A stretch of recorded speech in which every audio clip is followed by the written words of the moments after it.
mulai di hidup kami Tuhan. Engkaulah kekuatanku, Engkaulah gunung batuku, Engkaulah keselamatanku, Engkau satu-satunya Tuhan di hidup kami. Oh, kami bersyukur. Engkau Allah yang besar, Engkau Allah yang ajaib. Oh Tuhan, oh Tuhan. Haleluya, haleluya. Kami ingin memuji kebesaran Tuhan, sebab kami tahu Tuhan, Allah yang kami sembah, Allah yang luar biasa, Allah yang dahsyat, Allah yang ajaib, Allah yang sanggup mengubah setiap kami Tuhan. Oh haleluya, haleluya, haleluya.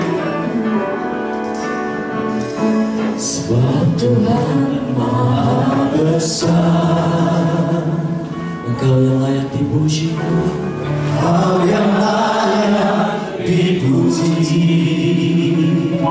Perbuatanmu ajaib, perbuatanmu ajaib.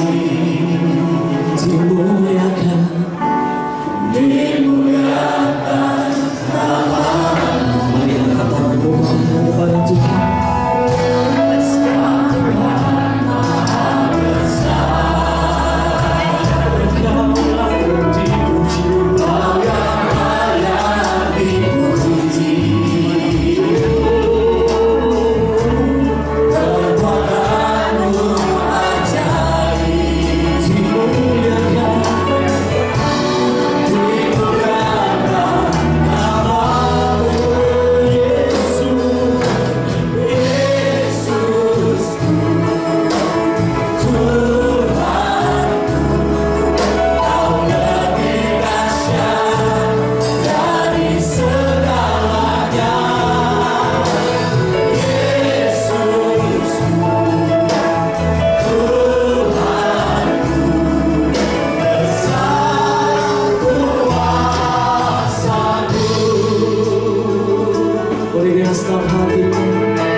Dia Tuhan yang ajaib. Engkau layak dipuji Tuhan. Perbuatanmu ajaib di hidup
yang nggak datang loh ya.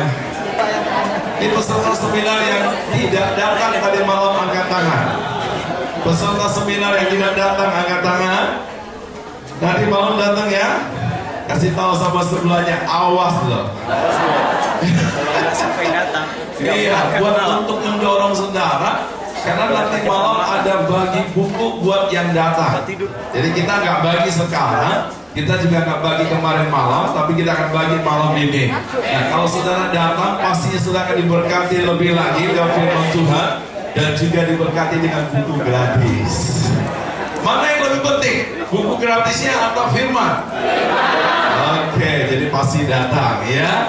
Baik, saya sambut hambanya Bapak Pendeta Leonardo Samsuri untuk ada di depan dan memberkati kita. Kita sambut dengan berikan tepuk tangan yang meriah semua.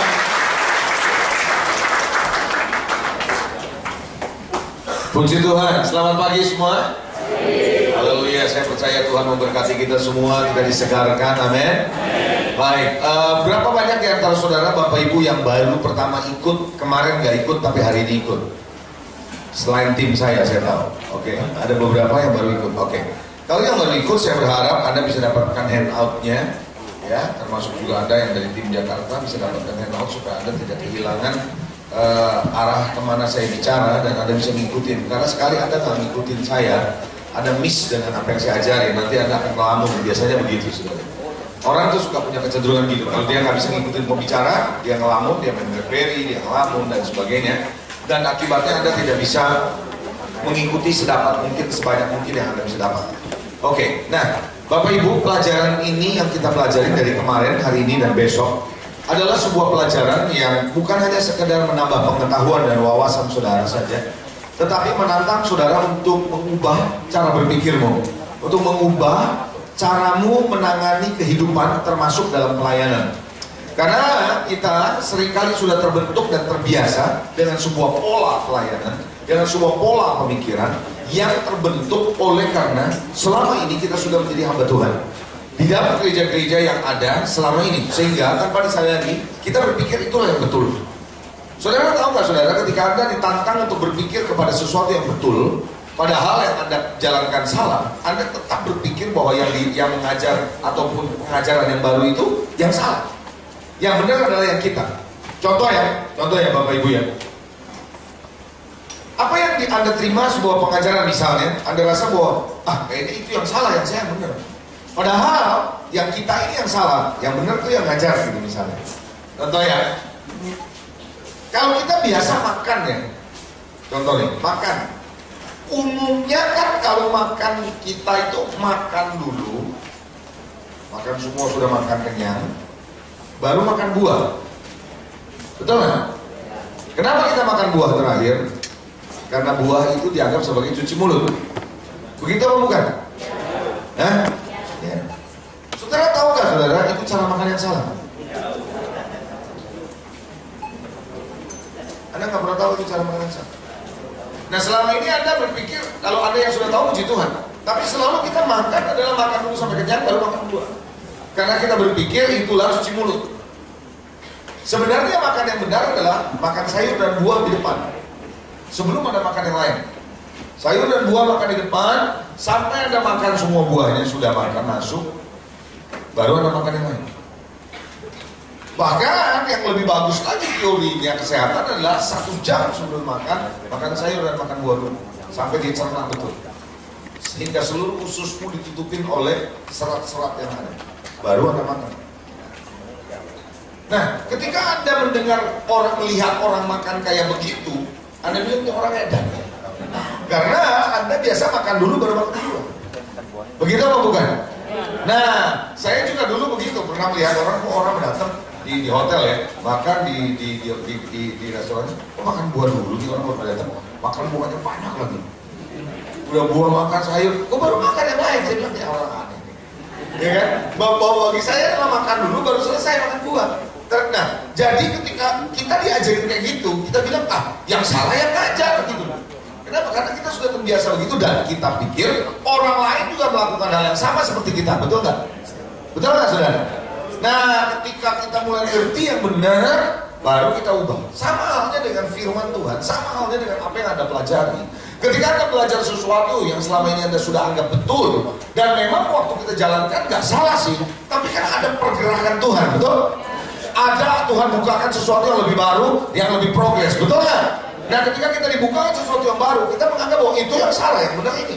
Padahal waktu kita lakukan memang betul pada masa kita dulu, tapi sekarang terjadi perubahan. Kenapa sejarah gereja membunuh selalu kegerakan yang ada di depan? Karena mereka tidak mau berubah untuk mengikuti kegerakan yang baru. Sehingga kegerakan yang baru dibunuh, dianggap itu yang sesat. Betul nggak begitu saudara?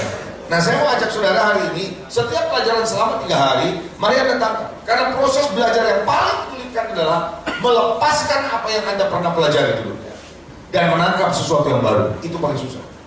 Dalam bahasa Inggrisnya learn, unlearn, dan relearn. Learn, unlearn, relearn. Belajar, melepaskan apa yang Anda pernah pelajari karena ada sesuatu yang baru, yang progres. Anda harus lepaskan dan terima sesuatu yang baru. Dan ini tidak mudah waktu unlearn. Untuk learn gampang, tapi untuk unlearn, untuk melepaskan apa yang Anda sudah pelajari itu tidak mudah. Halo? Ada amin saudara? Nah, jadi kita sedang belajar sekarang bagaimana saudara membangun gereja itu penting. Bukan soal gerejanya, tapi bagaimana membangun gereja, bagaimana membangun jemaat, bahan-bahan yang kita pakai, apa yang kita kerjakan itu menentukan hasil akhir dari gereja yang kita bangun. Boleh katakan amin? Nah, karena itu kemarin saya berkata, ada yang orang membangunnya dengan batu permata, dengan emas, dengan perak, atau dengan jerami, atau dengan kayu. Suatu hari akan ketahuan pekerjaannya dibangun seperti apa. Nah, kemarin kita sudah membahas betapa pentingnya kita punya yang namanya manusia baru di dalam Tuhan. Ada amin? Dan salah satu yang perlu kita ubah adalah cara pikir kita. Coba bilang, pola pikir. Yang menghambat kita untuk bergerak maju bersama Tuhan adalah pola pikir. Seandainya Petrus tetap ada di dalam pola pikirnya, dia tidak akan pernah tahu bahwa Tuhan mau bawa Injil kepada orang-orang non-Yahudi. Dan dia melihat itu makanan, itu daging, itu binatang yang ada di depan dia, yang dia lihat, dia bilang ini haram semua. Karena Taurat mengajarkan itu tidak boleh, Musa mengajarkan itu tidak benar. Betul apa enggak saudara? Tapi sampai suatu ketika dia mulai mengerti bahwa ternyata Injil kasih karunia Tuhan adalah untuk semua orang, bukan hanya untuk orang Yahudi. Halo, ada amin saudara? Sadarkah Anda pemikiran-pemikiran yang hari ini Anda sudah dibentuk dan tanpa Anda sadari itu bisa menghambat kebenaran yang baru, kebenaran yang hari ini sekarang present day truth, kebenaran masa kini untuk Anda terima. Itu bisa menghambat saudara. Pagi hari ini saya mau ajak saudara, biarlah pemikiran-pemikiran saudara mulai ditantang dan Anda harus berani untuk terbuka. Boleh katakan amin? Yang mau berubah coba saya tanya, saya mau lihat orang-orang mau berubah. Coba bilang sebelah saudara nih, pikiranmu mesti berubah. Ya, pemikiran-pemikiran yang tidak sesuai dengan firman Allah, Anda harus mulai untuk bisa ubahkan. Haleluya. Amin. Kita harus melihat jemaat bukan hanya sebagai seorang member, anggota jemaat, membuat gereja kita menjadi besar dan banyak, tidak. Tapi orang yang datang itu menjadi tugas dan tanggung jawab kita sebagai gembala sidang untuk mendewasakan mereka, sehingga mereka menjadi tempat kediaman roh. Itu kata kita. Mereka tidak hanya sekedar orang datang untuk datang beribadah lalu tidak tahu mau ngapain, tapi kita menghubungkan mereka kepada Tuhan. Amin. Tugas seorang worship leader bukanlah membawa jemaat untuk datang kepada dia, untuk melihat dirinya. Tidak. Tugas seorang worship leader adalah membawa jemaat untuk connect dengan surga. Hal yang sama seorang pendeta tidak hanya membawa orang datang kepada dirinya, tapi terhubung dengan surga. Amin. Karena itu Bapak Ibu yang dikasih Tuhan, kita perlu mengerti bahwa pemikiran-pemikiran kita perlu diubahkan. Lalu kemarin saya bicara soal manusia baru, bicara soal apa? Identitas diri. Kalau Anda melihat diri Anda sebagai manusia yang lama, sulit saudara kita untuk bisa membangun gereja secara kuat. Karena kita sendiri saja masih terdiri dari manusia lama kita. Kita harus mengubah manusia baru kita. Dan Allah tahu Tuhan sedang membangun sebuah benih yang baru, yaitu benih Abraham. Ada amin saudara? Identitas diri Anda, jati diri Anda, gambar diri Anda. Anda harus lihat bahwa Anda memang dari desa, Anda mungkin dari kota kecil, Anda dari suatu lokasi yang kecil, tapi tidak berarti Anda menjadi orang yang terkecil. Halo? Atau Anda menjadi orang yang terpinggirkan, atau istilahnya marginal. Anda tidak menjadi orang yang marginal, orang yang terpinggirkan, tidak. Saudara tahukah saudara, Anda boleh dari desa yang kecil, bahkan mungkin kalau di peta Indonesia cuma titik. Kalau di peta Indonesia kalau cuma titik hitam, jangan-jangan orang berpikir ini tintanya yang bocor. Padahal memang ada di situ, tapi kecil. Saudara mau tahu ke saudara, ada seorang bernama Elia, tiba-tiba muncul di Alkitab dikatakan Elia dari Tisbe Gilead. Sebuah tempat yang kecil, Tisbe Gilead, tapi orang itu dimunculkan oleh Tuhan dan mengalahkan 450 nabi-nabi Baal. Dan dia bisa menurunkan hujan, dia bisa menurunkan api dari langit. Kenapa? Karena dia berjalan bersama dengan Tuhan. Saya tidak peduli Anda punya lokasi dari mana, dari Tisbe Gilead, atau dari Gilead saja, atau dari Tisbe saja, atau nggak jelas dari mana. Ya, you come with God.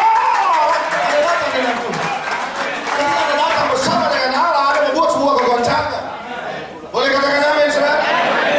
Karena itu Bapak Ibu yang dikasih Tuhan, tidak peduli dari mana, jati diri Anda harus tahu. Jati diri Anda kemarin saya bilang tidak ditentukan dari popularitasmu, tidak ditentukan dengan pencapaianmu, prestasimu, tidak. Saudara tidak ditentukan Anda punya pengetahuan hebat, tidak. Tapi saudara ditentukan oleh Kristus yang ada dalam diri Anda. Kalau Anda mengerti seperti ini, maka Anda tidak akan mengejar hal-hal yang salah, tapi Anda akan mengejar hal-hal yang betul. Haleluya. Boleh katakan amin. Ketika Anda mengejar Tuhan, Anda mendapatkan segala sesuatu yang Tuhan ada dalam hidupnya. Amin. Dan kalau engkau mengejar dunia akan kehilangan semuanya. Karena itu Tuhan berkata, barang siapa yang menyayangkan nyawanya, yaitu yang sekarang ini hidup secara jiwani, engkau akan kehilangan nyawa yang sebenarnya. Hidup yang sebenarnya. Ada amin? Anda harus lihat identitas diri Anda. Dan identitas dirimu ada di dalam Tuhan. Dan identitasmu tidak bisa digeser. Semalam Pastor Hendra sedang berkata, jangan sampai Anda mau digeser dari posisimu. Amin. Saudara harus tahu siapa Anda dalam Tuhan. Kenapa seorang pria berlaku seperti seorang wanita? Kemarin saya bilang, karena dia tidak pernah sadar kalau dia laki-laki. Kenapa seorang wanita bertindak seperti laki-laki? Karena dia tidak sadar kalau dia seorang perempuan. Tanya saudara-saudara, apakah kau sadar siapa kamu? Anda harus sadar siapa dirimu. Haleluya. Sebab sekali Anda melihat dirimu salah, saya jamin perasaanmu salah. Sekali perasaanmu salah, pikiranmu pasti salah. Sekali pikiranmu salah, perasaanmu salah, pasti tindakanmu salah. Dan jangan heran, hasilnya pasti salah. Dan Anda kalau ulang-ulang terus, Anda akan masuk dalam siklus seperti itu. Amin. Saudara harus tahu bahwa Anda ini siapa. Saudara, karena Indonesia jujur saudara sudah begitu lama dijajah oleh pemerintahan Belanda. Dan tanpa disadari saudara, sifat seorang yang dijajah itu masih kental. Sehingga kita merasa menjadi seseorang yang tidak bisa berbuat apa-apa. Sehingga kita kalau melihat orang asing, kadang-kadang orang asing lebih hebat. Halo? Coba bilang saudara-saudara gini, padahal kamu lebih hebat. Haleluya. Amin. Oh iya? Saudara, kalau Anda lihat sebagaimana yang Tuhan lihat dalam diri Anda akan berani ngomong seperti yang Tuhan suruh Anda ngomong. Makanya Elia berani bicara. Elia bisa tiba-tiba muncul, orang bertanya dari mana orang ini tiba-tiba. Karena dia bawa bersama dengan Tuhan. Ya. Nah, sekarang kita lanjutkan 7 langkah memperkokoh manusia baru Anda. Bagaimana? Ada di dalam handout saudara, di dalam handout bagian yang baru hadir halaman 3. Langkah memperkokoh manusia baru Anda. Bagaimana Anda memperkokoh manusia baru Anda? How? Bagaimana Anda memperkokoh manusia baru Anda? Yang pertama, Anda harus pahami betul manusia baru. Nomor 1, memahami manusia baru. Bahwa I am now, saya ada sekarang berbeda. Ada di handout saudara? Langkah memperkokoh manusia baru? Memahami manusia baru. Anda harus pahami, Anda ini bukan manusia lama. Anda harus pahami bahwa Anda ini orang baru. Sudah baru. Kalau Anda ngaca, Anda bilang, saya walaupun wajahnya sama, tapi saya orangnya udah lain. Kalau Anda nggak pernah lihat dirimu, manusia yang baru, percaya sama saya, Anda akan punya tendensi kecenderungan bertindak seperti yang lama.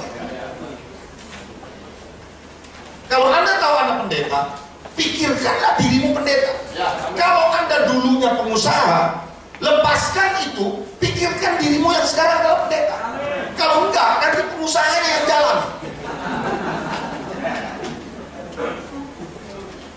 Halo?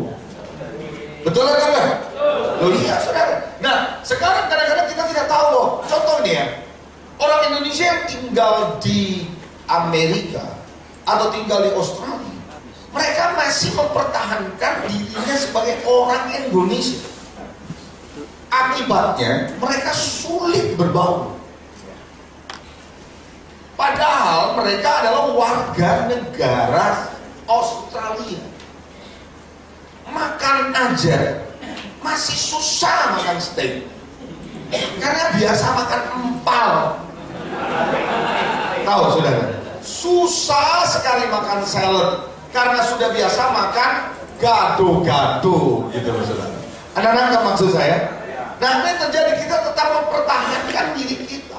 Makanya ketika ada di Australia, begitu ada di Amerika, sulit untuk bisa menerima cara berpikir mereka, bergerak dengan cara mereka. Halo? Amin saudara? Saya punya seorang sahabat gembala sidang di Australia. Dia bikin ibadah 2 untuk anak muda. Bayangin saudara, 2 untuk anak muda. Yang satu anak muda yang lahir di Australia dan besar di Australia, dibikin ibadah dalam bahasa Inggris. Sementara ada lagi satu anak-anak muda yang umurnya sama saudara, sama-sama kuliah, tapi lahir di Indonesia, besar di Indonesia, kuliah di Australia. Mereka bikin dalam ibadah bahasa Indonesia. Lalu saya bilang, kamu sinting ya, kenapa nggak bikin jadi satu aja? Terus bikin satu ibadah bahasa Inggris dong. Kan orang mahasiswa Indonesia yang sekolah di Australia mestinya bisa belajar bahasa Inggris dong. Kalau enggak dia ngapain kuliah di Australia? Betul apa enggak? Hah? Iya dong. Terus dia bilang begini sama saya, bro, nggak bisa. Kenapa? Karena dua-duanya kelompok yang berbeda. Kok bisa beda? Sementara orang-orang yang tadi saya bilang lahir di Australia, orang tuanya orang Indonesia. Kenapa bisa beda? Beda karena yang satu lahir di Australia, besar di Australia, kena punya pola pikir Australia, gaya hidup Australia. Nggak bisa dijadiin satu sama orang Indonesia yang lahir di Indonesia, pikirannya Indonesia. Saya bilang salah satu pikiran yang paling menyolok apa sih bedanya? Saya tanya sama teman saya, kalau orang Australia, dia melihat orang berbuat sesuatu pakaiannya aneh apa, nggak pernah dikomentarin. Oh iya emang dia suka begitu ya biarin aja. Gitu kalau orang Australia.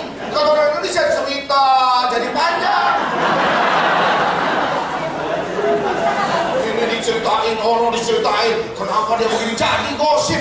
Di Australia nggak ada mikiran begitu. Emang dia maunya begitu, emang dia sukanya gitu, suka-suka dia gitu.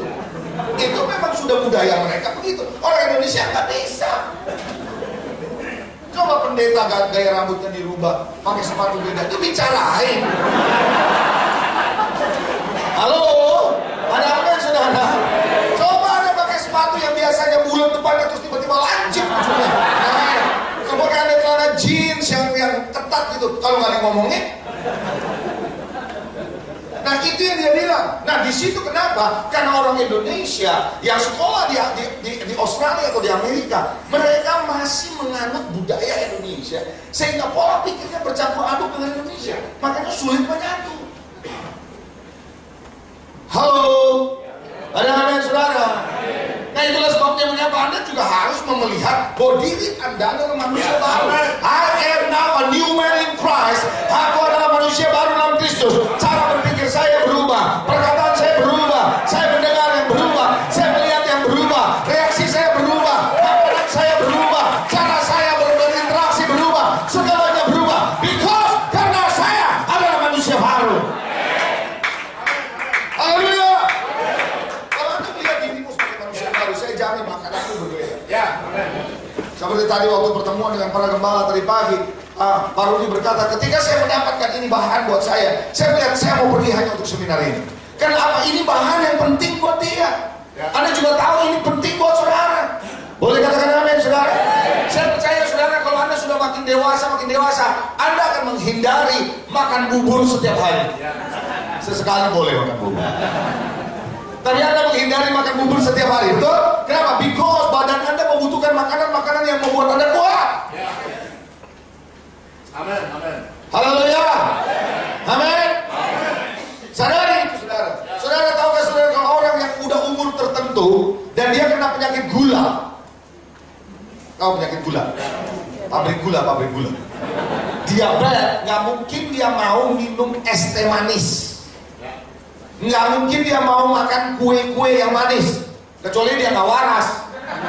Kalau dia waras, dia normal, pasti dia nggak mau makan yang begitu. Kenapa? Sekarang dia tahu dia mengidap penyakit yang namanya penyakit diabetes. Dia menyadari keberadaan. Setuju atau tidak, saudara? Anda harus tahu siapa Anda. Anda menjadi orang yang powerful. Haleluya. Kemarin Pastor Hendra berkata kalau Anda tahu Anda di dalam Tuhan, bahwa Anda tidak perlu takut sama setan. Setan juga malas deketin saudara. Karena itu tadi pagi saya bicara, biarlah gereja Tuhan yang ada di Singkawan bangkit. Karena nanti suatu hari Anda akan lihat frekuensi para tatung yang mau menghadirkan roh jahat tidak bisa ditinggalkan. Karena mereka melihat ada frekuensi yang berbeda, ada frekuensi surga, ada frekuensi gereja yang begitu dahsyat, yang begitu kuat. Mereka tidak mampu untuk menembus. Bahkan mereka berkata, ada apa kekuatan yang menyerang kami? Haleluya. Kalau Anda tahu Anda punya manusia baru seperti itu, gereja kalau tahu seperti ini, gereja tidak mengandalkan dunia. Gereja tidak mengandalkan sesuatu yang datang dari dunia, tapi gereja menyediakan buat kita.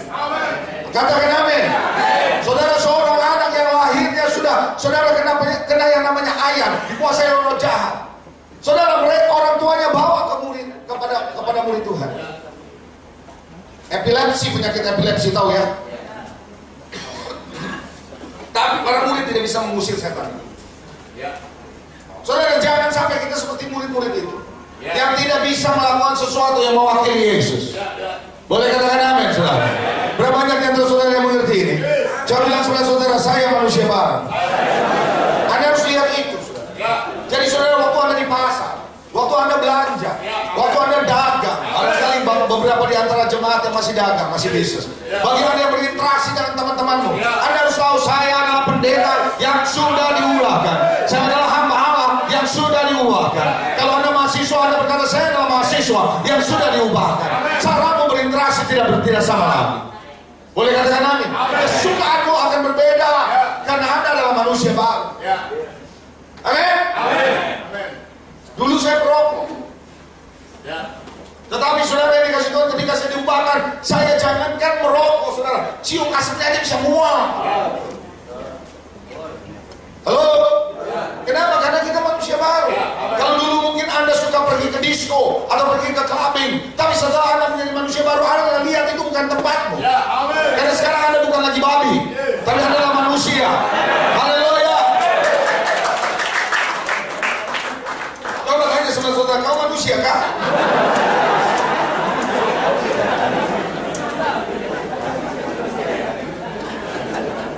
Kita ini manusia, amin. Saudara, penting sekali memahami manusia baru kita. Kita harus bangga dengan diri kita yang ada dalam Tuhan.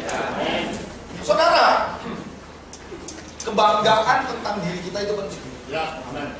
Suatu kali, saya lagi jalan-jalan di Australia, di sebuah toko, supermarket. Saya dari agak jauh ya, saya bersama dengan teman saya orang Indonesia. Dari agak kejauhan saya melihat ada sekelompok perempuan ngomongnya bahasa Indonesia bener tuh. Jelas, kita orang Indonesia pasti ngerti ya. Nggak mungkin yang ngerti ya. Kecuali saya orang Indonesia yang baru jadi warga negara Indonesia dari negara asing, beda. Saya asal Indonesia, saya denger lah. Nah, setelah saya lagi ngobrol sama teman saya, dia lagi jalan ke sini, saya jalan ke sana. Berarti akan ketemu dong. Terus dia kayaknya denger kami ngomong bahasa Indonesia. Jadi dia tahu kalau kita orang Indonesia. Tiba-tiba ngomongannya bahasa Inggris orang itu. Seolah-olah dia tidak tahu kalau dia itu orang Indonesia. Dia nggak mau tahu dia Indonesia. Kenapa? Karena orang Indonesia di luar negeri suka kurang bangga kalau dia Indonesia. Saudara mau tahu kenapa? Karena Indonesia diidentikan dengan korupsi. Jadi orang Indonesia di luar negeri, ketika dia ketemu kelompok Indonesia juga, dia rubah bahasanya pakai Inggris. Saya dapati orang Vietnam, saya dapati orang Thailand di luar. Kalau ketemu sesama orang Thailand, kalau sesama ketemu sama orang Vietnam, ngomong bahasanya, mereka bangga.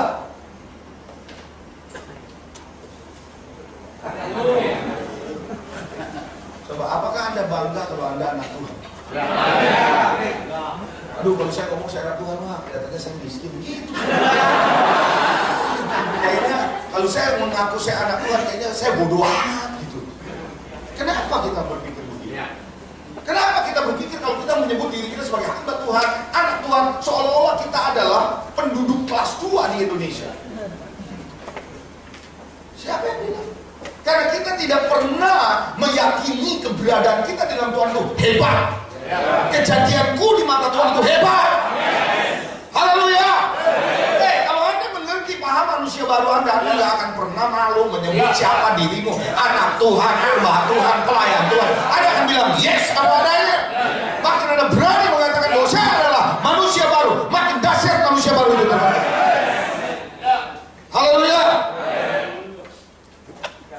Hal yang kedua, di dalam hangout saudara, merenungkan manusia baru. Anda harus belajar untuk merenungkan manusia baru. Karena Anda tahu Anda manusia baru, merenungkan. Manusia baru itu mestinya bagaimana? Manusia baru itu harusnya berbuat apa? Manusia baru itu kalau ngomong seperti apa? Manusia baru kalau bereaksi seperti apa? Manusia baru kalau mendengarkan apa yang mesti dengar? Manusia baru mesti lihat yang mana? Manusia baru mesti baca yang mana? Manusia baru harus menundukkan diri bagaimana? Manusia baru harus bagaimana dan seterusnya. Kalau Anda renungkan itu, jadi pasti manusia barumu makin kuat. Dan kalau dia makin kuat, dia menelan yang lama. Yang lama lama-lama hilang. Yang baru betul-betul muncul. Bisa katakan amin? Nanti kalau itu manusia baru sudah muncul, kalau Anda suami, istrimu juga akan bilang gini, suamiku belum. Sepertinya aku ketemu suami baru.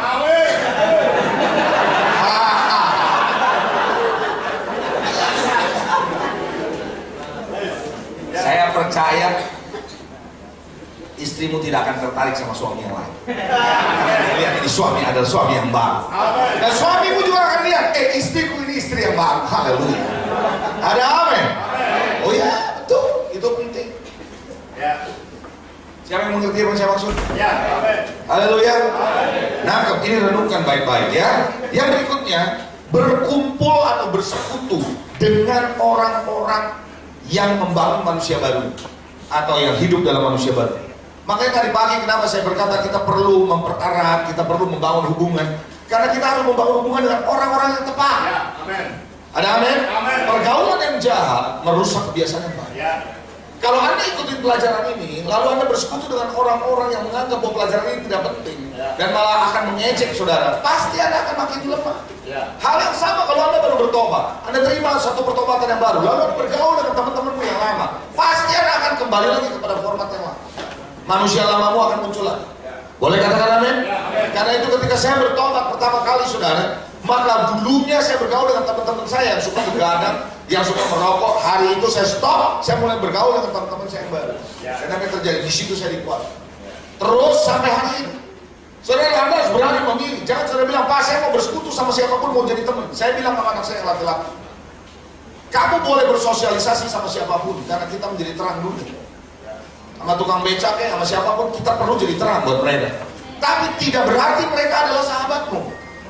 Untuk menjadi sahabat, untuk dimana kamu bisa bersekutu, pilih yang bisa membangun dirimu. Boleh katakan amin? Kalau Anda kepada siapa aja Anda bergaul, saya berani jamin manusia barumu tidak akan terbentuk. Saya berani jamin. Tapi kalau Anda bergaul dengan orang-orang yang tepat, amin? Raja Wali harus kumpul sama Raja Wali. Kalau Raja Wali kumpul sama ayam, pasti kena flu burung.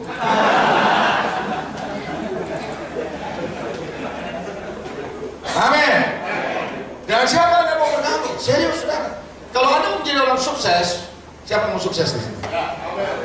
Jangan pernah atau jangan sering-sering kumpul sama orang gagal. Saya jamin, Anda gak bakalan sukses. Kemungkinannya adalah Anda gagal. Halo? Ada amin? Karena kalau Anda bergaul dengan orang sukses, Anda akan melihat cara berpikirnya, cara ngomongnya, cara bertindaknya, reaksinya, dan sebagainya. Aha, orang sukses kayak begini. Lama-lama Anda akan sukses. Kalau Anda menjadi orang yang dewasa, bergaulah dengan orang dewasa. Makanya anak muda yang sering bergaul sama orang dewasa, cepat matang. Dan sebaliknya kalau orang dewasa bergaul sama anak muda, tetap muda. Haleluya. Jadi dua-duanya berguna. Haleluya. Amin. Oh ya, The choice is yours, pilihannya adalah di Anda. Jelas? Coba bilang sama sebelah saudara gini, temenmu siapa sih? Siapa temanmu? Haleluya!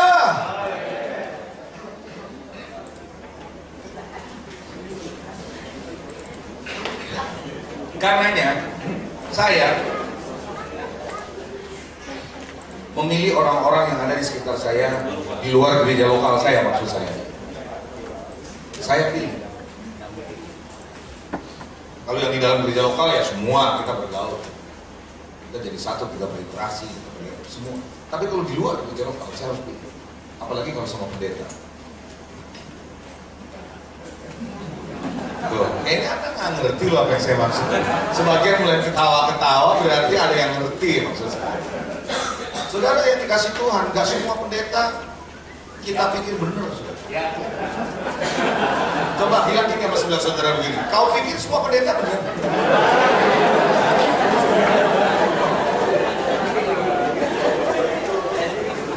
Nggak semua pendeta benar.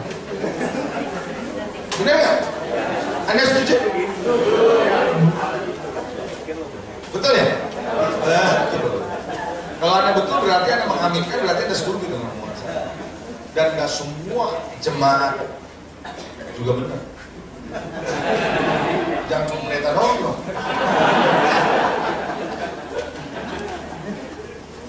Maksud saya gini, ayo kita belajar berkumpul sama orang-orang yang tepat, bergaul sama orang yang tepat.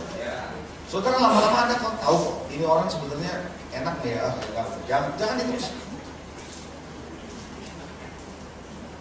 Yesus nggak pernah bergaul sama orang Farisi. Kayaknya Anda nggak ngerti. Yesus tidak pernah bergaul sama orang Farisi. Dan yang lebih parah lagi, Yesus tidak pernah mendoakan orang Farisi.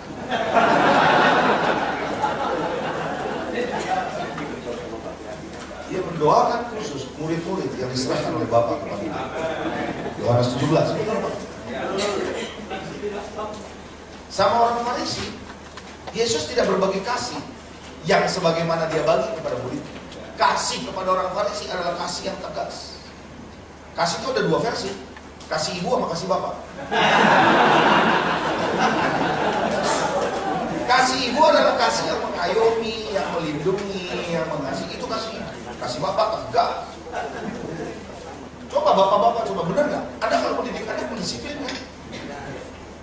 Nggak apa-apa aja boleh, enggak. Kalau bapak lain sama mama, kalau mama, Pak jangan begitulah, Pak. Keras. Itu mama, betul nggak? Karena mama merasa beratnya melahirkan. Si papa tidak merasa berat. Si papa cuma berat ongkosnya. Halo, tidak merasa berat waktu melahirkan. Makanya dia berani keras. Makanya Yesus sama orang Farisi dia pakai kasih yang tegas. Saudara ini bertobat kalau mau. Engkau ular beludak.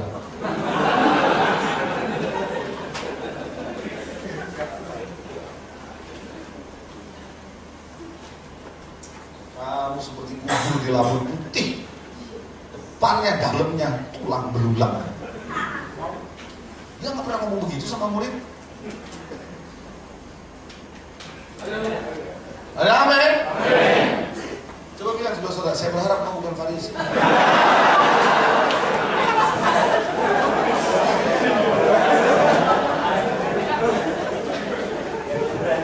Haleluya. Hal yang keempat, bertindaklah sesuai dengan manusia baru. Bertindaklah sesuai dengan manusia baru.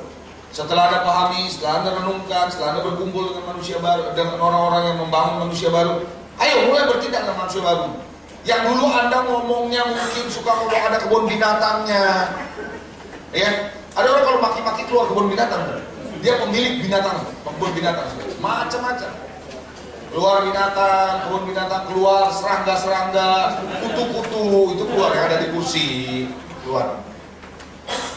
Itu sumpah serapah keluar. Sekarang Anda berubah.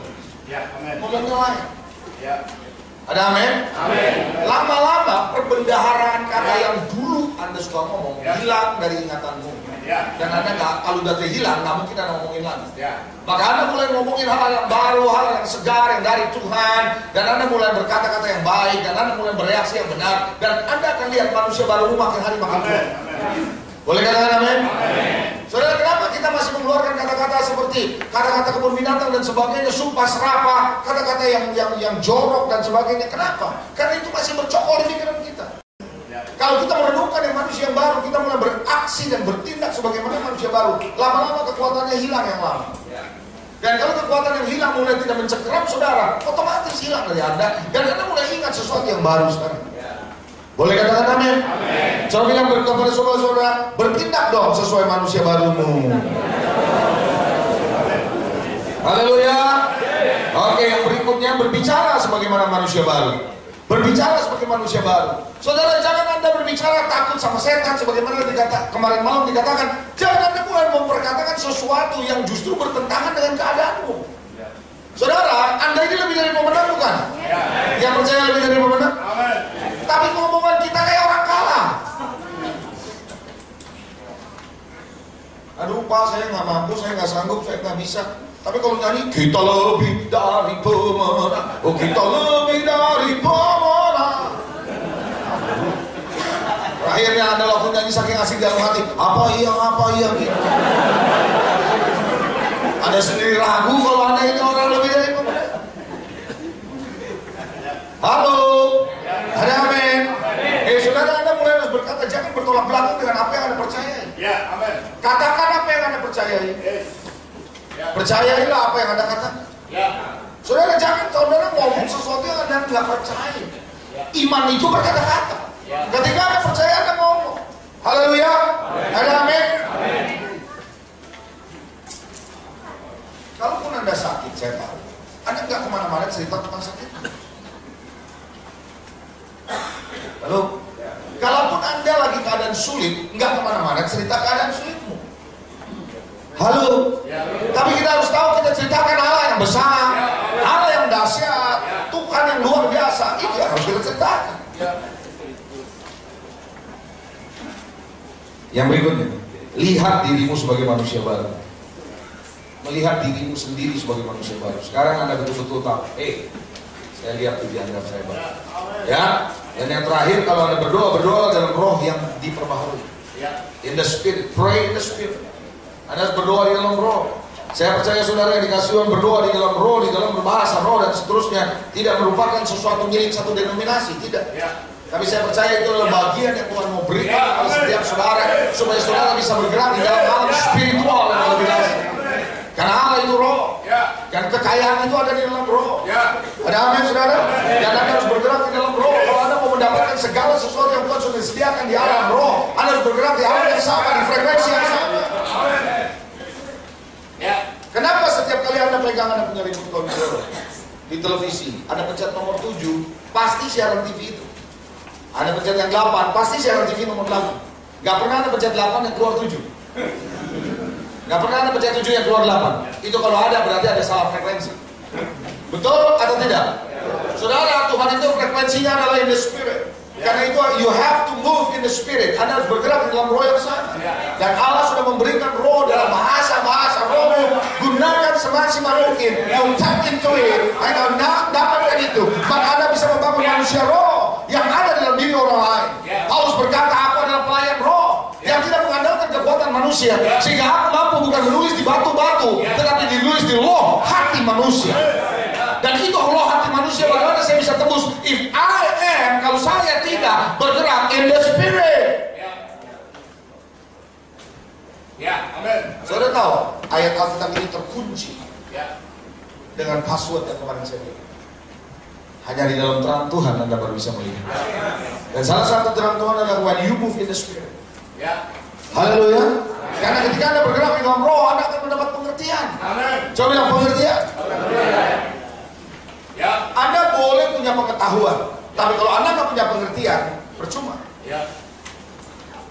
Pengertian itu lebih dalam daripada pengetahuan. Banyak orang tahunya banyak, tapi nggak punya pengertian.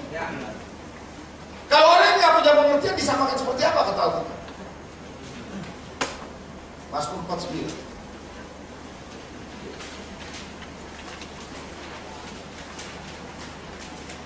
Orangnya cuma punya pengetahuan, nggak punya pengertian. Jangan hanya mengandalkan pengetahuan yang selama ini kita dapat, tapi Anda mesti punya pengertian. Seperti Petrus waktu ditanya, menurut kamu siapa aku? Engkau adalah Kristus, anak Allah yang hidup. Dia mendapat pengertian, dia mendapat pewahyuan yang segar dari Tuhan. Bukan cuma pengetahuan. Mari kita lihat Mazmur 49:21. Sudah? Saya baca. Manusia. Apakah ada manusia? Yang dengan kegemilangannya dapat gelar profesor doktor, tidak punya pengertian, boleh disamakan dengan apa? Bukan dengan hewan aja, hewan yang akan disembelih. Hah? Anda lihat ini ayat. Anda boleh punya pengetahuan dengan segala macam, Anda punya gelar profesor, doktor, kaburator, kotor.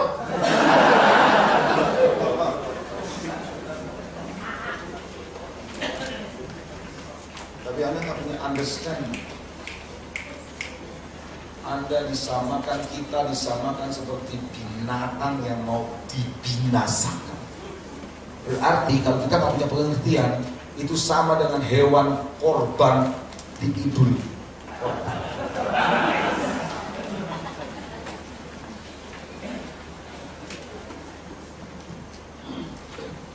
Coba tanya saudara-saudara, nanya, gak usah dijawab. Nanya boleh kan? Kamu ini manusia atau hewan?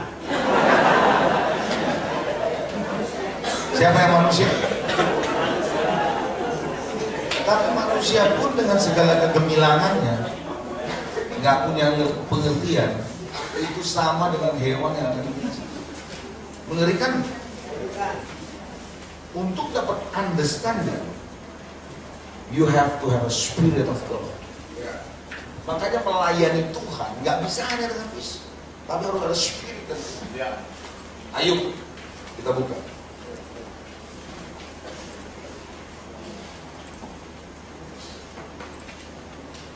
Ayub 32. Haleluya. Sudah? Tetapi roh yang di dalam manusia dan apa? Nafas yang maha kuasa. Katakan nafas. Kalau Anda punya Alkitab bahasa Inggris, terjemahan nafas adalah inspirasi. It's an inspiration from the Holy Ghost, the Holy of the Highest. Dari Tuhan yang maha kuasa. Itu bicara apa? Itu bicara pengertian.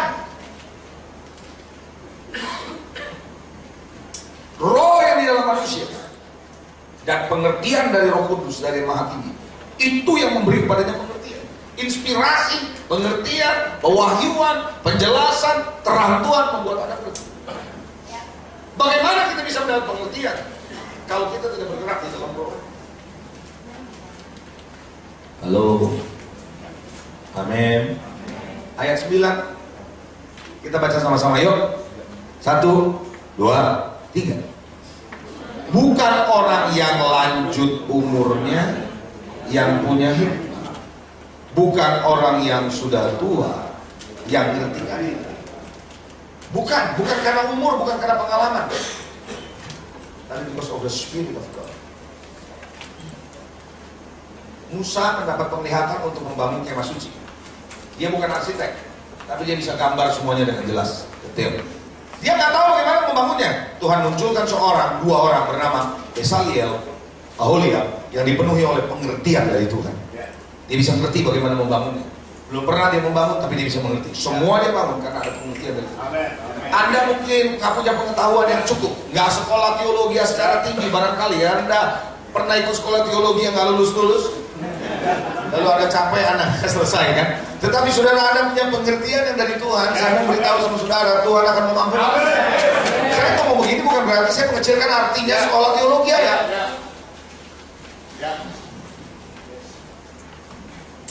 Haleluya. Ada amin? Baik, yang terakhir, dinamika perubahan.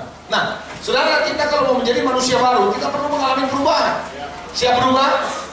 Siap berubah? Saudara tahu nggak saudara, topik berubah berubah adalah topik yang paling disukai sama orang, tapi juga topik yang paling susah dijalani sama orang. Orang tahu kalau berubah penting, tapi mereka tahu bahwa berubah itu tidak mudah. Dan kadang-kadang sulit dan menolak perubahan. Saudara, dinamika perubahan, Anda harus tahu berubah, atau mengubah, atau diubah. Anda harus belajar, saudara, jadilah orang yang mau berubah, supaya Anda bisa mengubah orang lain. Jangan sampai Anda dipaksa berubah. Saudara tahu kalau Anda dipaksa berubah, sakit. Kalau Anda dipaksa oleh perubahan, sakit. Dan kadang-kadang kita tidak mau. Tetap dengan kekerasan hati kita tidak mau berubah. Hamba-hamba Tuhan, saya tahu hamba-hamba Tuhan makin lama melayani Tuhan, makin susah berubah. Beberapa orang yang senyum, dan biasanya senyum anak muda ini. Serius, benar saudara, kalau makin lama kita melayani, kalau kita tidak betul-betul terbuka dengan perubahan dan tidak mau berubah, kita tidak melihat bahwa Tuhan itu terus progres dan bergerak. Tiang awan itu terus bergerak, tiang api itu terus bergerak. Kalau kita nggak melihat itu, kita akan menjadi orang yang sulit berubah. Walaupun kita tahu kita sedang mengalami kemerosotan, tapi kita paksa diri kita bahwa kita tidak mau berubah, dan kita justru menyalahkan orang lain. Halo? Kenapa orang nggak mau berubah? Karena orang berubah itu ada risiko. Amin. Coba bilang saudara-saudara, berubahlah kau. Kemarin Tuhan bilang begini, di atas batu karang ini aku akan dirikan gerejaku. Nah, di atas batu karang itu apa? Di atas pewahyuan dari Kristus, bukan cuma pewahyuan Kristus sepenuhnya saja. Tapi Tuhan bilang begini, sekarang kau bukan Simon, tapi kau adalah Petrus. Di atas batu karang yang ini, yaitu bukan hanya pewahyuan dari Yesus Kristus saja, tetapi juga perubahan sifat dasar. Dari seorang Simon menjadi Petrus. Kalau Anda mau membangun sebuah gereja yang strong, yang kuat, yang alam maut tidak bisa mengerti, saudara, Anda bukan hanya membangun di atas dasar batu karang Kristus Yesus, tapi Anda, saya harus berubah. Sifat dasarnya itu.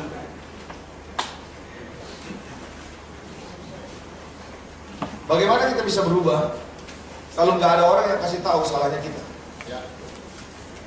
Hah? Betul? Anda bisa berubah kalau nggak ada yang kasih tahu salahmu di mana? Nggak bisa. Makanya kenapa saya bilang kita perlu sahabat, kita perlu mentor, kita perlu bapak rohani, kita perlu sahabat yang betul-betul sahabat, bukan yang menjilat, sahabat yang memberitahu kesalahan kita. Kita butuh seorang mentor yang bisa mengoreksi kita. Kita membutuhkan seorang bapak rohani yang bisa mengarahkan kita. Saudara, itu sebabnya kita penting seperti ini. Boleh katakan amin, saudara? Ketika kita menjadi seorang hamba Tuhan hanya sendirian, kita tidak tahu siapa yang memberitahu kesalahan kita. Coba kalau Anda sebagai seorang anak lahir di sebuah keluarga yang ayah ibunya, orang tuanya ada lengkap dan terus-menerus mendidik anaknya di rumah. Ketika anak ini dewasa, dibandingkan dengan seorang anak yang umurnya sama, tetangga, tapi orang tuanya meninggal, dua-duanya tidak ada, lalu anak ini berjalan sendirian, dewasa sendirian, tidak ada yang mengarahkan, tapi dia fight, dia berjuang sampai dia menjadi orang yang berhasil. Menurut saudara, akan berbeda nggak karakternya? Hah? Pasti beda. Kenapa? Yang satu ada pengarahan, yang satu nggak ada pengarahan. Orang yang dari kecil diarahkan, udah gedenya mudah diarahkan. Orang yang dari kecil susah diarahkan, nggak pernah diarahkan, udah gedenya sulit diarahkan. Betul apa enggak? Halo? Makanya anak jalanan, kalau Anda didik mereka, Anda pelihara mereka, Anda taruh dalam suatu pelayanan Anda, saudara tahu itu pelayanan yang tidak mudah. Kenapa? Karena biasa di jalanan. Mereka nggak tahu siapa yang didik mereka. Alam yang mendidik mereka. Kalau anak-anak yang dididik biasa, ngomongannya lain. Anak-anak yang ada di jalanan, ngomongnya juga lain. Halo? Ada amin? Loh, kalau Anda mengerti ini, saudara, makanya kenapa hamba Tuhan termasuk pendeta pun perlu kelompok orang, komunitas, sahabat, mentor, bapak rohani yang bisa mengarahkan kita. Ada amin. Coba bilang sebelah saudara, jangan jalan sendirian kamu.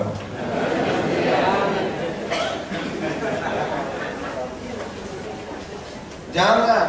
We need people, we need person, we need friends yang bisa memberitahu kepada kita. Boleh katakan amin? Siapa yang mengerti apa yang saya maksud? Wow. Saya bersyukur saudara yang punya ayah ya. Papa saya keras.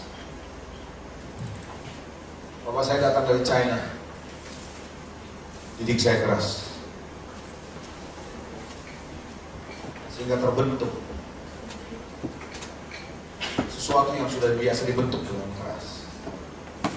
Anda juga harus bersyukur kalau ada orang, kalau Anda berada di sebuah gereja dan ada seorang pendeta yang memperhatikan Anda, yang mendidik Anda dan mengubah Anda.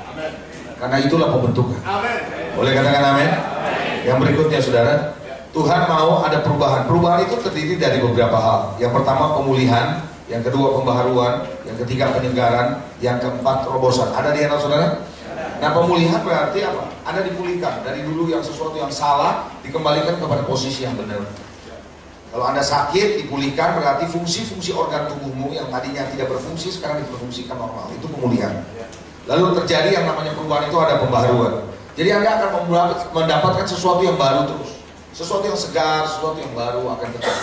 Anda baca Alkitab tidak lagi membosankan, tapi segar, sesuatu yang baru setiap hari. Anda melayani Tuhan, Anda khotbah, Anda tidak lagi membosankan, tapi sesuatu yang segar. Saudara, saya ngajar modul ini udah dimulai dari tahun 2003. Modul ini saya ngajar berulang-ulang. Kadang-kadang ada setahun 2-3 kali. Ulang terus. Saudara, kalau saya mengandalkan catatan doang, tidak mengandalkan saudara kesegaran dan Roh Kudus, bosan tahu ngajar gitu. Ya.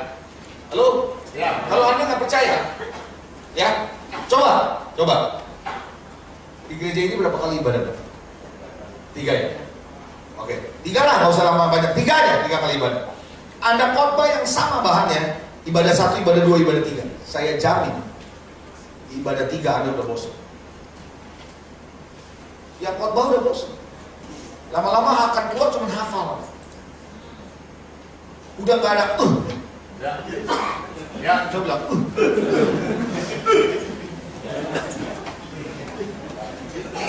Saya khotbah kalau di 4 kali di Jakarta misalnya di gereja 4 kali hal yang sama, saya udah nggak mau.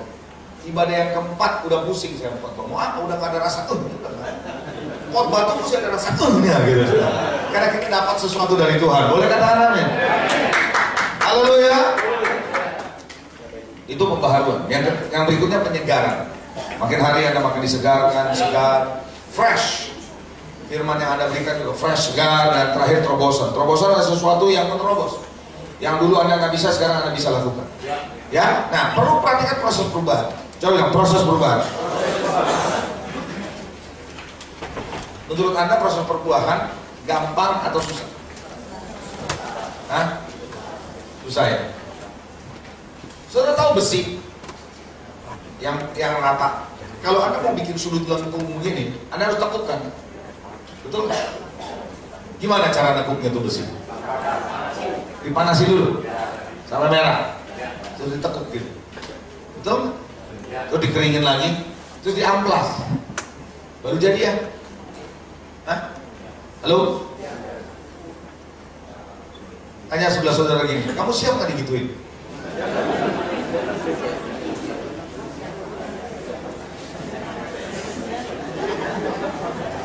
Siapa di sini yang suka memanah? Ada nggak yang hobinya memanah? Berburu memanah? Nggak ada ya? Oke, nggak apa-apa kalau nggak ada. Saya cuma nanya aja sih. Saudara tahu kalau Anda mau memanah, itu anak panah itu. Saudara jangan pikir ambil kayu, potong anak panah, terus langsung jadiin ada kepalanya terus gini. Nggak bisa. Itu dia bisa ada arahnya ke kanan ya. Dia bisa ke kiri tuh. Lo nggak usah ngomong panah. Itu koknya bulu tangkis tau? Kok bulu tangkis? Anda pernah pakai nggak? Waktu Anda mau smash ke kanan dia ke kiri, pernah nggak? Itu karena dia nggak stabil. Saudara, itu anak panah, itu harus diserut. Dan jenis materinya, kayunya itu pilihan. Jenisnya tertentu, nggak bisa sembarangan kayu.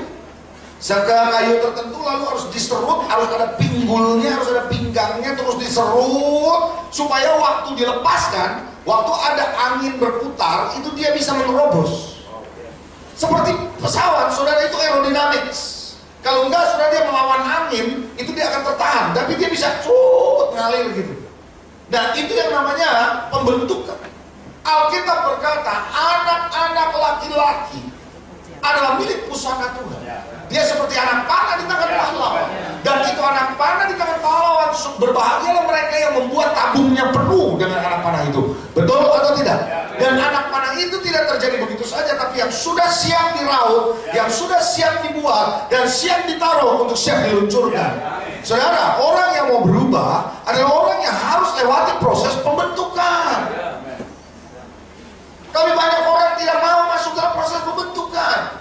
Dan masuk dalam proses pembentukan, inilah yang membuat Anda semakin tajam dan semakin Anda diarahkan kepada yang tepat.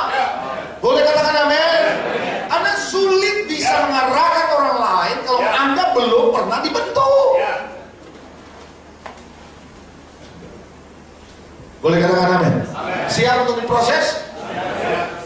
Tidak mudah untuk diproses. Tapi berbahagialah Anda yang berkata, ini aku proses, aku bentuk. Seperti sebuah tanah liat yang dibentuk di tangan seorang penjunan. Ketika tanah liat dipegang oleh tangan penjunan, itu dibentuk. Ya toh? Dia mau bikin kendi, dia mau bikin apa lagi? Sendok dan sebagainya, itu dibentuk. Kalau waktu dibentuk jadinya kurang bagus, diapain sama penjunan? Dihancurkan balik, bom, jadi tanah liat lagi, dibentuk lagi kayak gitu. Wow. Kita boro-boro dibentuk, saudara. Ngomongin aja sakit hati, tersinggung, terus nggak ke gereja. Halo, nggak ke gereja, benar. Lalu ditanya, kenapa kamu nggak ke gereja? Saya mau cooling down. Tahu cooling down? Oh, ya pendinginan sesaat, cooling down. Alkitab saya nggak ada cooling down, yang ada on fire.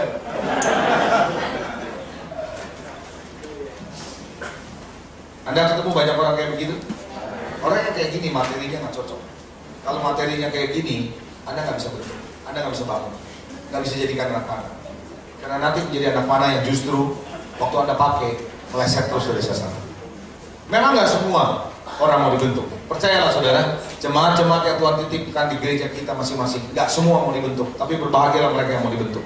Tapi saya nggak bicara mereka dulu, saya bicara pemimpinnya dulu. Coba bilang begini. Ini mengenai kamunya dulu nih, coba bilang.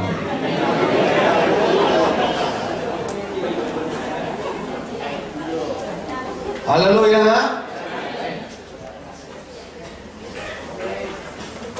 Nah, DNA saudara tidak ada. Tapi saya merasa, tadi waktu saya duduk di sana, saya rasa saya perlu sampaikan sesuatu yang penting, bro.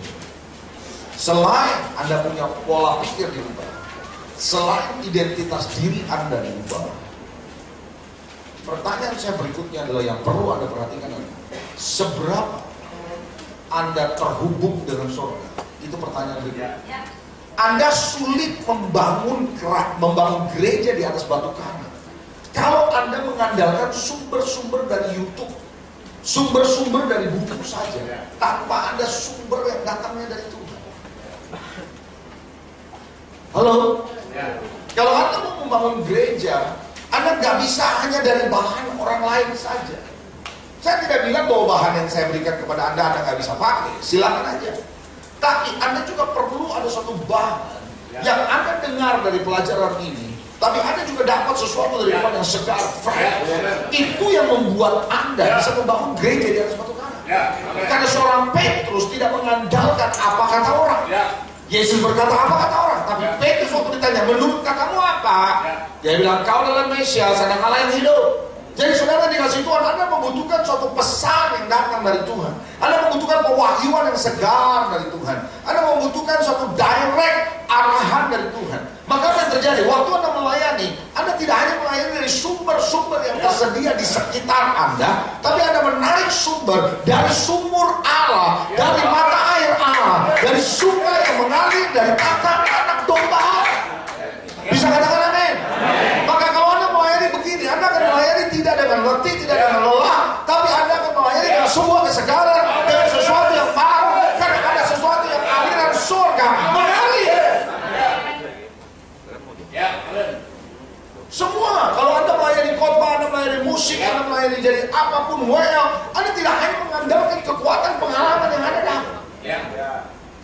Amin. Amin. Sudah tahu, kalau seorang pendeta sudah jam terbang tertentu, khotbahnya sudah biasa, dia bisa khotbah apa saja. Ya. Percaya deh. Ya. Coba-coba yang biasa khotbah angkat tangan. Saya berani jamin kalau Anda yang sudah biasa khotbah, Anda bisa tahu, Anda bisa khotbah. Mau 2 jam Anda bisa bikin molor 2 jam, mau 3 jam bisa, mau 1 jam juga bisa. Tapi persoalannya bukan bisa apa nggak bisa. Ya. Tapi apa yang Anda bisa tawarkan dan tanamkan ketika Anda mendapatkan sesuatu pesan yang segar dari Tuhan. Mana itu setiap hari diganti yang baru. Boleh katakan amin? Pertanyaan saya, seberapa Anda mengenal Kristus? Lewat hubungan pribadimu, seberapa Anda mendapatkan pengenalan akan Tuhan? Kenapa Paulus bilang begini? Yang ku kehendaki. Kita lihat firman Tuhan. Yang ku kehendaki adalah apa katanya? Mengenal Tuhan dan kuasa kebangkitannya. Begitu atau bukan saudara? Haleluya. Coba bilang mengenal Tuhan. Yang ku kehendaki adalah mengenal Tuhan. Haleluya. Mari kita lihat ayatnya. Ada di Filipi pasalnya yang ketiga. Mari kita lihat ayat yang ke-10. Yang ku kehendaki ialah mengenal Dia. Coba bilang mengenal Dia. Kuasa kebangkitannya, persekutuan dalam penderitaannya, di mana aku menjadi serupa dengan Dia dalam kematiannya. Dengar baik-baik saudara. Pengenalan akan Tuhan, pengenalan akan Kristus itu tidak bisa berhenti di satu titik. Karena Tuhan akan bawa Anda dari satu level ke level berikut. Karena Dia akan menyatakan dirinya kepada Anda sesuai dengan level Anda. Kalau Anda ada di level 5, Dia akan menjelaskan dirimu di level 5. Begitu Anda dapat penjelasan Dia di level 5, tiba-tiba Anda akan di-upgrade oleh Tuhan naik ke level 6. Saat Anda naik ke level 6, Tuhan akan singkapkan dirinya di level 6 Anda. Saat Anda dapat di level 6, tiba-tiba Anda di-upgrade naik ke level 7. Kenapa? Karena pengetahuanmu, pengenalanmu akan Tuhan makin terus bertambah. Nah, saat Anda makin bertambah, Anda bukan cuma mengenal karakteristik pribadi Kristus Yesus saja, tapi Anda akan mulai mengenal kenapa Dia mati di atas kayu salib. Anda mulai mengenal apa rencana Allah untuk dunia ini. Anda mulai mengenal hal-hal yang lain. Tidak hanya sekedar satu pribadi Kristus, tapi seluruh rencana Bapa di surga.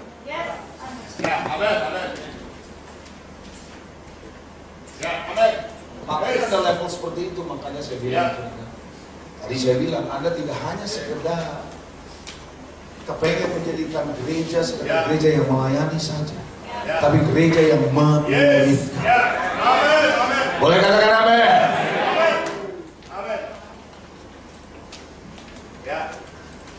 Karena itu Bapak Ibu yang dikasih Tuhan, Anda perlu mengerti betul bahwa kenapa mengenal Tuhan itu penting. Coba bilang mengenal Tuhan itu penting. Karena ketika engkau melayani, Anda harus tahu siapa yang Anda layani. Anda harus mengerti Tuhan yang memberikan tugas kepada Anda. Kalau Anda nggak kenal siapa Tuhanmu, saudara, Anda akan lihat Tuhan itu bukan hanya sekedar penyembuh. Anda akan lihat Tuhan bukan hanya penyedia. Lebih dari itu, saudara. Anda bukan hanya melihat Tuhan itu setia. Lebih dari itu. Anda bukan hanya melihat Tuhan yang memberikan Anda kasih karunia dan perkenanan. Lebih dari itu. You will see Him. Anda lihat Anda Allah di dalam kepenuhannya. Amin.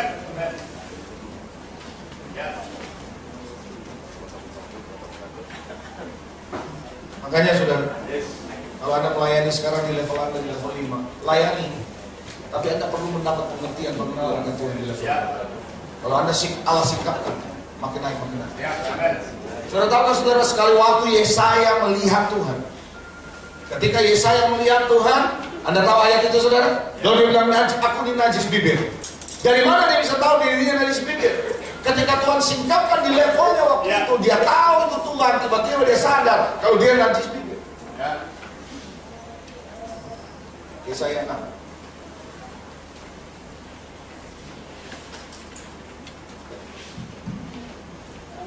Ayat 1. Haleluya, amin.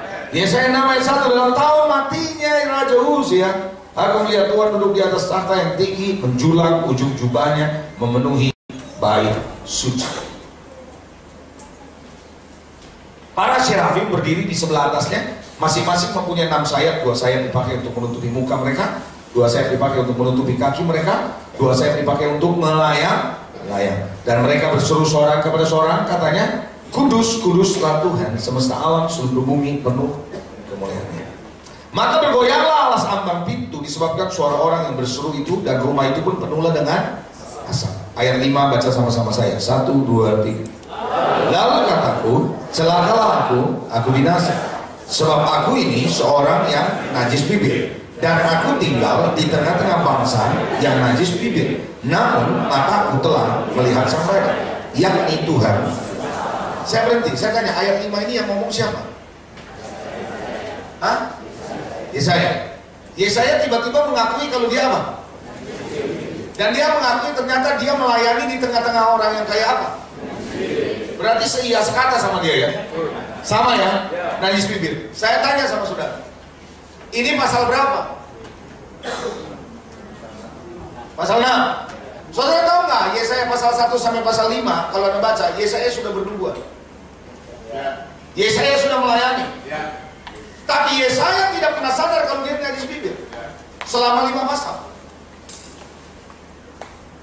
Saya ulangi. Selama 5 pasal Yesaya 1, 2, 3, 4, 5 dia sudah bernubuat, bro. Sis. Dia sudah bernubuat, dia sudah menyampaikan pesan Tuhan, dia sudah menyampaikan khotbah. Tapi selama 5 pasal itu dia tidak pernah sadar kalau dia najis bibir. Dan selama 5 pasal itu dia tidak pernah sadar orang yang dia layani pun najis bibir. Gak sadar. Tahukah saudara 5 pasal itu adalah gambaran 5 tahun pelayanan Anda mungkin?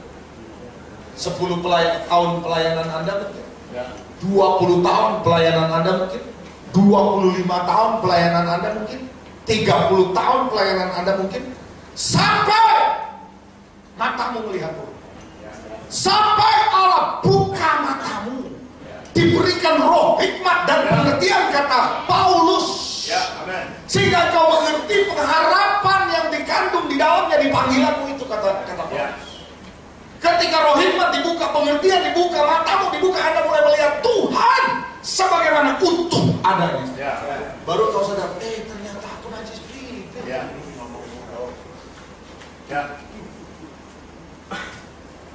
Ternyata jemaat yang kulayani pun najis bibir pula. Apa kau pikir?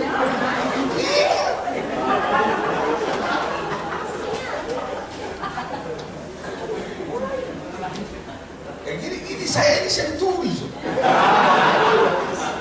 Saudaranya saudara senturi.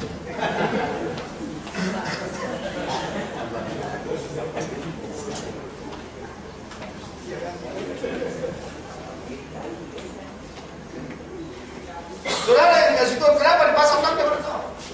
Barangkali Anda sudah melayani Tuhan sekian tahun, that's okay. Tapi apakah Anda tetap mendapatkan pewahyuan dan progresi dalam pelayanan? Saudara, setelah ini, setelah dia lihat Tuhan di level dia mulai ngerti, dan Tuhan pulihkan, kuduskan mulutnya ini, apa yang terjadi? Baru akan ada amanat khusus dari Tuhan. Siapa yang akan aku utus? Baru Yesaya bilang, ini aku. Ada amanat baru. Yesaya naik level. Oleh karena apa? Oleh karena dia mengalami perjumpaan pribadi dengan Tuhan. Apa yang membuat Sakius berubah? Karena dia mengalami perjumpaan pribadi dengan Tuhan. Apa yang membuat Maria berkata Rabuni? Karena dia mulai mengerti dia siapa itu Yesus.